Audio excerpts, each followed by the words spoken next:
feels kind of surreal saying this, but welcome to the end of Attack on Titan. The last chapter we will ever get. The conclusion of Eren Jaeger. I hope you're all doing well, or at least trying to be, especially with the amount of confliction this ending has brought across. I actually find it rather impressive that a singular chapter has completely fractured and splintered the community of Attack on Titan to such an outspoken length. There is undoubtedly a lot of discourse, a lot of emotions flying high and clashing with opposing opinions. Now, before I even touch the chapter, I want to mention a couple of things quickly. A thank you to Hajime Isayama for providing such an experience for 11 years. A thank you to all of you that have not only supported me throughout the journey regarding Attack on Titan content, but have also witnessed it alongside me. I am more than grateful and honored to be even considered one of the many go-to persons for their rambling thoughts surrounding this series. I wholeheartedly thank you. I would ask for people to at least try and be respectful towards one another, but I know and understand with the heightened emotions and the personal connection people have towards the series, it's probably not a possibility. So I will say to everyone, be wary. If you decide to travel down into the comments, maybe mentally steel yourself as best you can, or avoid it all completely. It's entirely up to you. Last thing, and I apologize for this lengthy opening, do know this is all my own perspective, value and understanding towards the chapter, which is the architecture for my opinion. It doesn't mean it's right, it doesn't mean you have to agree with it, it definitely doesn't mean that I'm trying to convince you otherwise. Everyone has their own things they value, their own perspective and understanding, and for me that's the most beautiful thing about it, that we can create this open dialogue for the people that feel interested in listening, to share and compare our opinions at the end of the day. With all that said, let's have a closer look at Attack on Titan's ending, and let's experience the final chapter together.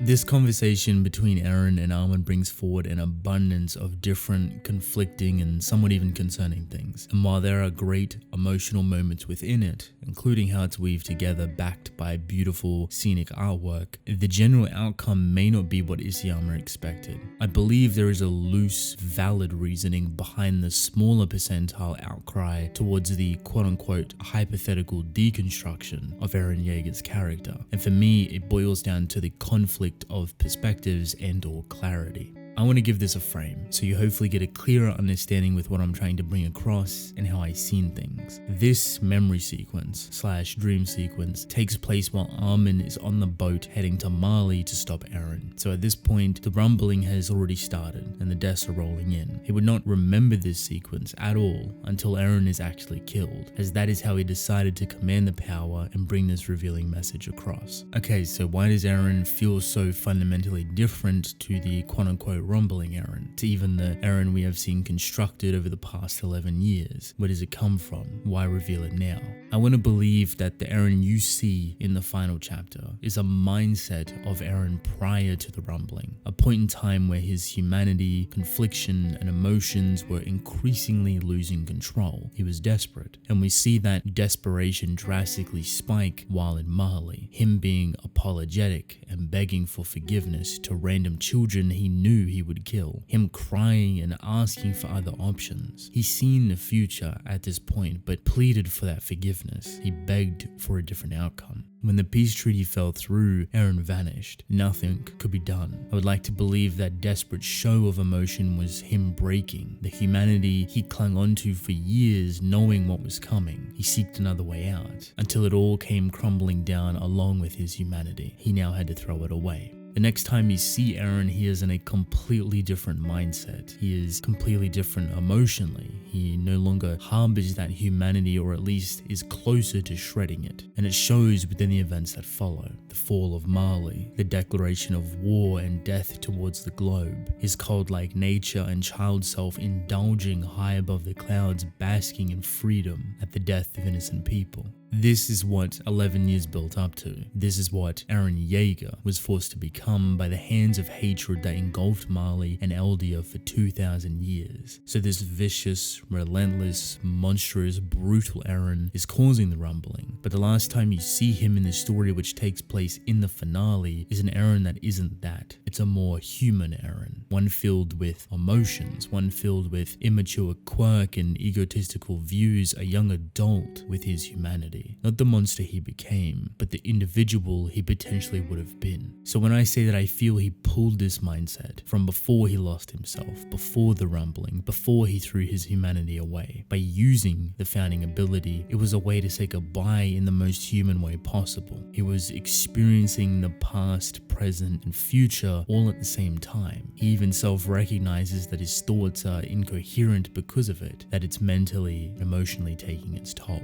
Alright, so how? And why show us this now? Is this Isayama's unexpected oversight that you mentioned? Yes and no. If this is really Eren pulling his human mindset, using the founding ability, the only common connection I can bridge to it to give it a bit more weight is that child Eren high above the clouds in the forefront of Ymir's realm. I still to this day believe Eren could not mentally prepare himself to witness the rumbling, and every version we see of him within Ymir's realm is that child Eren, which to me says he reverted back to that ignorant mindset to allow himself to handle the burden. When you compare that idea to the emotional Eren in the final chapter, you see why it could be believable, why he split his mental state in such a way to handle the burden, that even after throwing away his humanity, it was still too much to comprehend, because at the end of the day, he's human. He's a young adult that pushed himself to a mental limit no human could ever comprehend, seeing a future that's filled with so much death and destruction, including your own.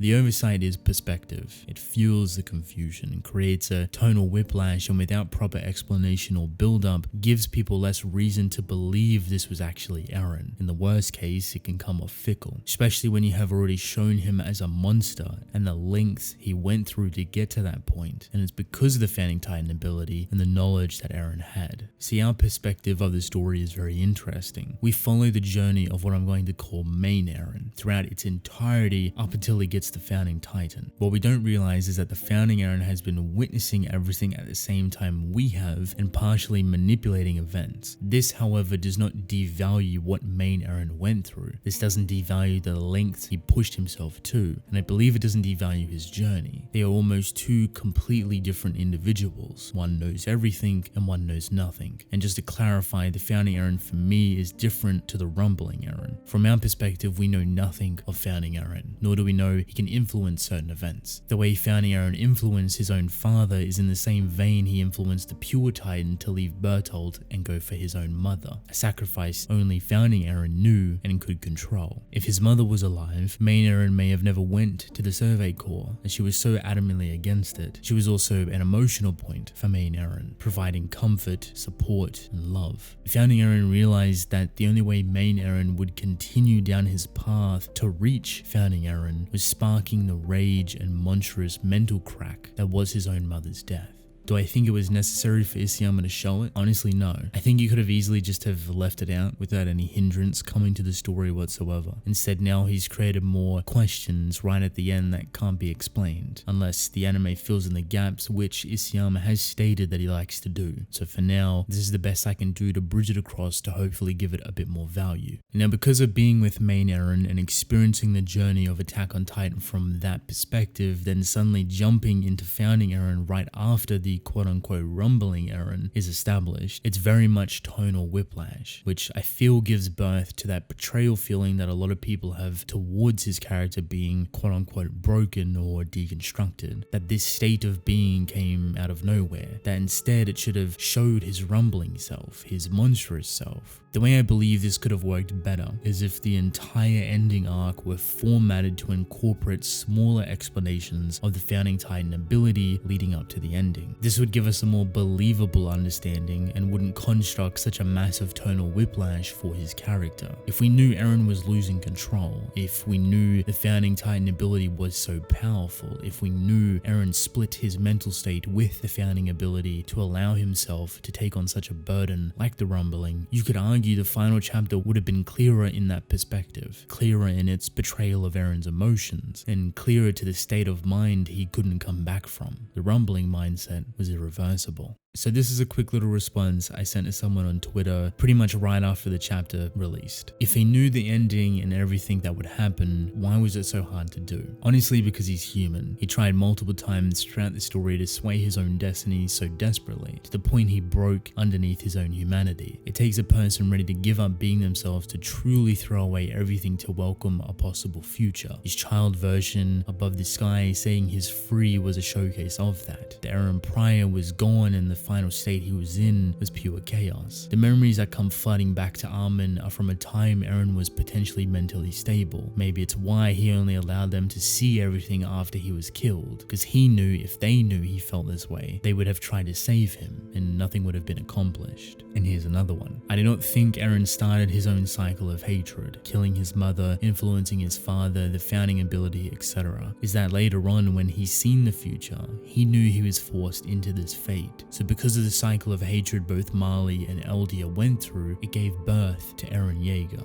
Before he even knew it, he was destined to do what has happened, as even though the past, present and future flow at the same time for the founding titan, he did not know the information regarding the story we followed. It revolves around perspective up till he actually comes in contact with Historia's hand. But even then, the information he had wasn't everything until reaching the founding titan ability himself, which you could say is why Zeke questioned that Eren did not see everything within Ymir's realm prior her release. To boil it down even further, think of it as two Erens: start of story or main Eren, which we follow, and end of story or founding Eren. One we follow progressively, the other does not come in till he reaches the founding titan ability fully. So main Eren did truly want to kill everyone without knowing at the time what would fully or truly happen, and sacrificed his own humanity to get there, because with the knowledge he had, he knew there was no other option. But end of story or founding Eren already knew that this is what had to happen for it to work. Another big reason I believe it comes across kind of weird that propels the tonal whiplash further is because we are seeing everything through main Eren's eyes before the rumbling mindset, which makes you think he manipulated himself mentally or emotionally to do what he done, which I do not think is the case at all. Alright, that's quite a bit of information to digest. So let's take a little breather and look at some of the dialogue used within Armin and Eren's sequence. Normally I wouldn't bring this up because I honestly didn't have much of an issue with 80 to 90% of it. However, there is some moments that I found rather on the nose, per se. And unfortunately, this specific dialogue only enhances the tonal whiplash that gets created for people. And at its very worst, it may even feel jarring to read. One thing I will say is the way Eren jumps back and forth between different emotions, I assume is indicative to him spiraling out of control because of the founding ability, not being able to keep track of the conversation, losing focus on the surroundings and honing in on Armin's expressions, coupled nicely with the jumps in age throughout the memory sequence. I find it both ironic and fitting that the more we see him age, the more unclear and incoherent he becomes. His child version speaks with confidence, but as soon as the scene shifts, he instantly loses focus. But then when we see him as an adult, his view becomes entirely emotional and self-centered to his own ideals, but in a way we have rarely seen. I feel a weird thing that's born from this is how it's paired with Armin's dialogue, and in contrast, Armin feels extremely casual, and you could chalk this up to him not experiencing the horrors of the rumbling yet. But as emotional as some scene gets, there's times where that contrast feels so drastic and distant, thus fueling the tonal whiplash again. There is two specific moments I want to point out: Eren's outburst about Mikasa and Armin's mass murderer line. One I'll mention now, and the other I'll save for the next segment talking about Mikasa and Ymir. Now I feel like I understand the nuance behind Armin's words towards Eren in case of thanking him for becoming a mass murderer, but with where it's sandwiched in, kinda comes off like Armin wasn't paying attention or shrugged it off completely. Now that may sound weird, but thanking Eren for becoming something he struggled so desperately to avoid almost feels disrespectful. I feel the emotion behind it, but I don't think it lines up all too well with context. The only way that I would somewhat personally change it, that still sits on those same emotional notes and conveys them accurately, is not thanking Eren for becoming a mass murderer, but saying, "I'm sorry you had to turn yourself into a mass murderer for our sake." To me, this falls nicely in line with the outburst of emotion you've seen from Eren only 3 to 4 pages ago, but I would like to know what you think in regards to this. So now we have probably one of the weirdest segments, the Ymir semi-backstory / reveal alongside being linked to Mikasa. This mostly seems like a backup ending that Isayama could slide in, and while it proportionally does the job, it leaves a massive void of desire, knowing that there could have been a lot more here. It would turn out that the key to unlocking or freeing Ymir would be none other than Mikasa and the action she took against Eren, which makes me bring up the question, why? Why backseat Mikasa through a majority of the narrative? Why directly avoid building upon the nuanced relationship that her and Eren share by not establishing a more emotional connection and baseline to one another, only to make Mikasa and her love for Eren the main weapon to breaking Ymir free and also stopping the rumbling? Do you see how the two don't directly link up? Almost like Isayama went against it completely by tiptoeing around it, only to pull it back and use it as the biggest and most important crux in the series. This could have been 10 times more impactful, emotional, and empowering if we got that desired focus on Mikasa, if we got that established connection between them played upon further, if we fleshed out the love that fueled everything. This is the hardest thing Mikasa has ever had to do, but knowing it could have been so much more makes me rather sad. So I'm curious if this is actually on purpose, meaning Isayama couldn't implement his original ending, which he did state he had to change thanks to its skyrocket in popularity, I believe, to an ending that does work but doesn't have that same backbone or weight behind it to truly push it over the satisfying finish line. Okay, maybe Mikasa could have been much more, but what about Ymir? Ymir is kind of in a similar boat. If you played upon her a little more in terms of a backstory, in terms of her abilities, in terms of her love, her reveal towards King Fritz maybe wouldn't seem so out there. She too suffers from a lack of attention brought forward within the narrative. It's easier said than done, but maybe playing upon her more throughout the final arc, maybe teasing some small panels every time Eren jumps around in the paths, maybe fleshing out her situation regarding the flashback and seeing where she sits mentally or emotionally. I think the same way Armin helped Zeke reach his conclusion is meant to be seen in a similar way with Ymir, remembering and cherishing the moments, be it big or small. However, because we don't see all too much of her, it comes out of left field. The only real explanation I can give is Stockholm Syndrome, which in simple terms is falling in love with your abuser, which I feel a lot of people came to. Or something that potentially could have worked rather well is her cherishing the children she gave birth to, falling in love with them, thus falling in love with the degenerate man that forced them on her. You mix that with the time period being extremely brutal, she might have found comfort in the luxury of being with a king, that even after everything she went through, the comfort of safety, the comfort of love, and the comfort of children gave her a whole new meaning to live. She did become a weapon, but maybe she saw it as a small price to pay for everything she did cherish. See how the narrative for her kind of flips over itself? She was either nothing more than a piece of meat and a weapon to be used, or there was a full fleshed out human behind her trauma, behind her misery, and the small things she came to love out of it. But we never get to see that. Either way, I liked the idea, but only wished it had more support behind it for both of them, to make it heartbreaking, to make it soul-crushing, to make you sit back and say, so this is why. If Mikasa's love and choice towards Eren being a parallel to Ymir, someone that couldn't let King Fritz go, which opened Ymir's eyes and freed her, why not play on both to make this moment a thing to remember? I don't think we'll ever know about that one, but I can hope that the anime does a little more to play around it.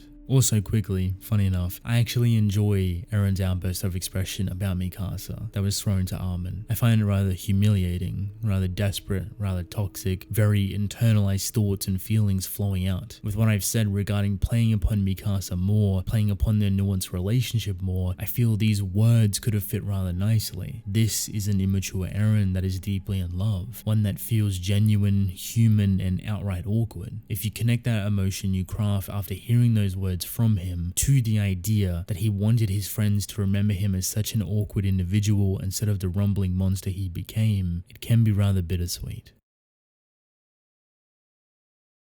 So right after the rumbling ends, and for the most part everything that happens is along the lines of stuff I expected to happen. It was backed with some jaw-dropping artwork, like the moment with Mikasa carrying Eren's head out of the mist to reveal his fate, and Armin screaming at the sight of it, absolutely gorgeous. Even just every moment that has to do with the mist and using it to reflect everyone that has passed away to allow people to see them was genius. Hands down the one that hurt the most was easily Levi and him seeing absolutely everyone within the mist. The Survey Corps symbol and him crying with a salute was breathtaking. For every major Levi fan, this is easily something that will burn itself into your memory with how beautiful it was portrayed. Everyone turns back to normal, including the humans that were forced turned by the worm, which I felt a lot of people thought was an obvious thing that was going to happen, considering how last minute it was played upon. Now I will say I'm not the biggest fan of how quick the main cast came to forgive Eren, especially after everything they witnessed. I can understand Mikasa and Armin, but Annie, Reiner, and everyone else? You could argue a memory was crafted specifically for them, which would make their drastic jump in feelings towards Eren somewhat digestible, but I can't help but feel like it comes off as fake or super forced onto them. It's not the biggest thing that ruins your experience, but something you may feel is off when you consider that Annie was very emotional towards Eren, but only a handful of chapters ago decided to not even partake in the fight against him. Honestly, it might just be me.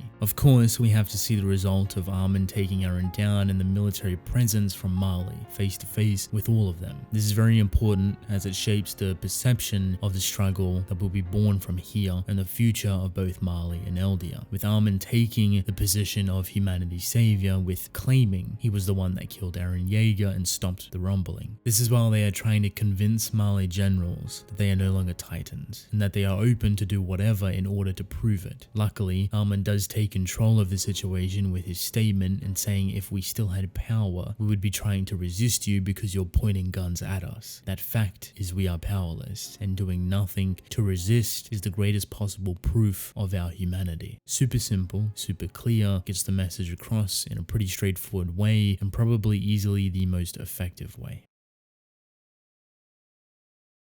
This ending sequence, which brings the story of Attack on Titan to a conclusion, is filled with many things, and one that I'm glad to see mentioned is the state of the world 3 years after the rumbling. See, I was very curious on how Isayama would play upon the perception of the world after the devastation that transpired. How would nations respond? What new hatred or revenge would it give birth to? And while some of those get answered, the beginning of the chapter actually makes sure to spearhead the build-up for it. We found out that 80% of humanity would be killed during the rumbling, with this fracturing many political, military, and government infrastructures on a global scale. This changes everything. It's not something that can be swept under a rug and rebuilt. It's not something that can be fixed within an instant. It all comes with time. It comes with reevaluating what went wrong to avoid this same outcome within the future. It comes with change, and that's exactly what Isayama plays upon. Be it not in the most detailed of ways, but enough to give you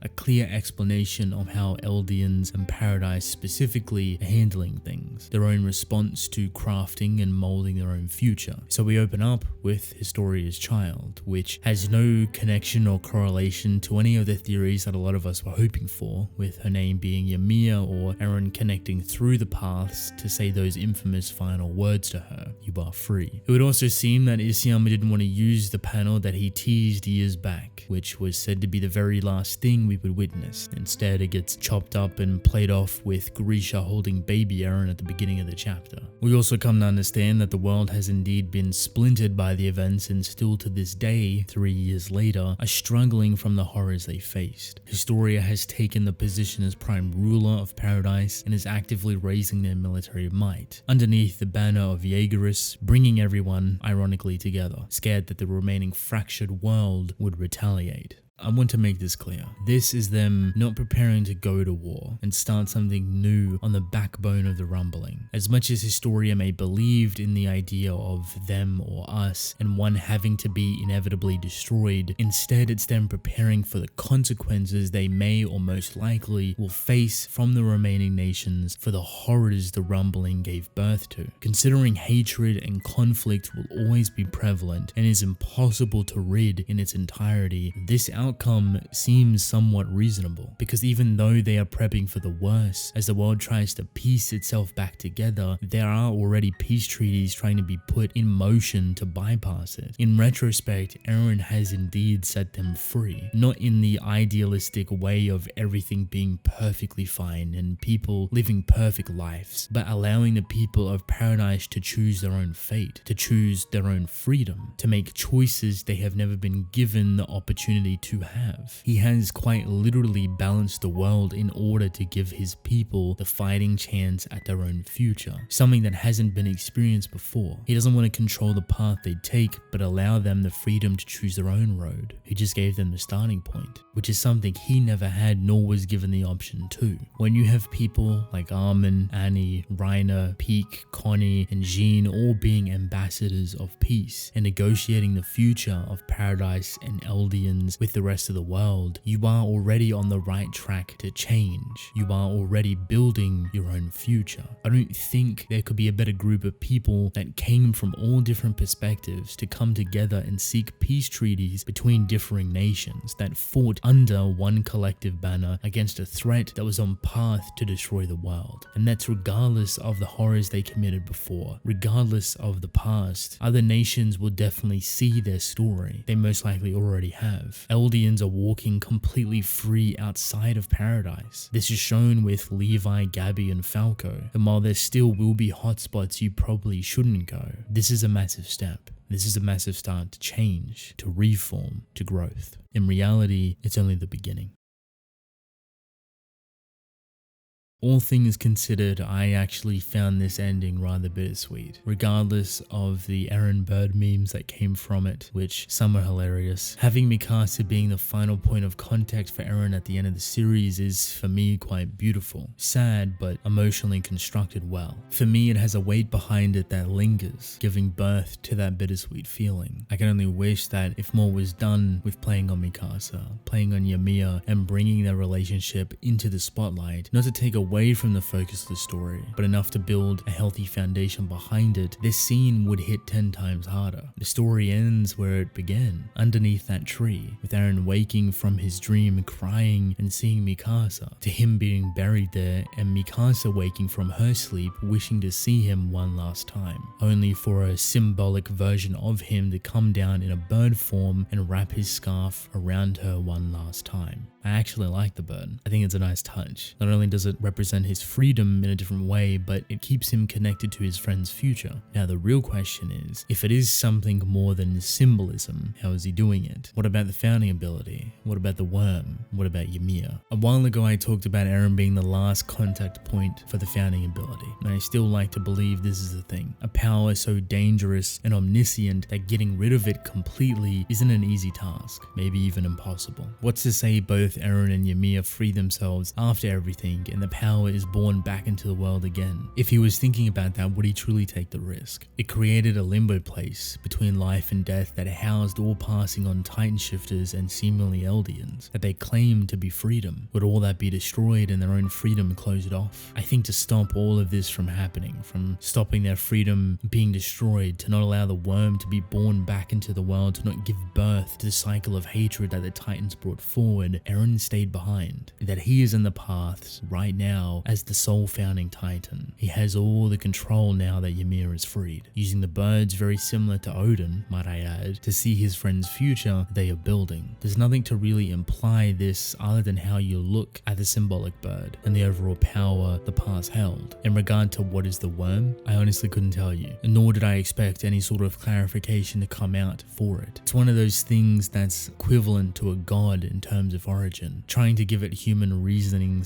/ construct or ideas not only devalues its presence, devalues its omniscience, but brings it down to a human level of understanding and changes your perspective on it. It would no longer be godly and border on the line of being alien or a other dimension entity. You could play upon it being a metaphor, but still fall under the human construct and understanding compared to its otherworldly power. If you have made it this far, I want to thank you. Not only for such beautiful support and the love you have all shown me over the years, but also witnessing and experiencing the journey alongside me. It has been one crazy roller coaster of emotion, heartbreak, and enjoyment, and I couldn't have asked for a better audience to live it with me every single month. I know this video itself won't cover every inch, aspect, or perspective you'd like to hear, and I apologize for that. What I do hope is that it provides some clarity from my perspective, how I saw the ending and the value I took from it. It's not meant to change your mind, it's not meant to belittle your own opinion, thoughts, or how you felt in the end. I'm sure there will be a lot of things you disagree with, and maybe even think I'm silly for even saying or talking about, and that's perfectly fine. As much as I have my issues with the ending, as much as I wish some things were done differently in approach, I still found my own worth of beauty within it, stuff that I cherish and value. It's going to be completely different for every single one of you, and that's how it should be. With this brings the very last Attack on Titan chapter video to a close. It's been quite a wild ride, and I couldn't thank you all enough for experiencing it alongside me. From here we move on to new things to fall in love with, and hopefully we can talk about them together as well. Thank you.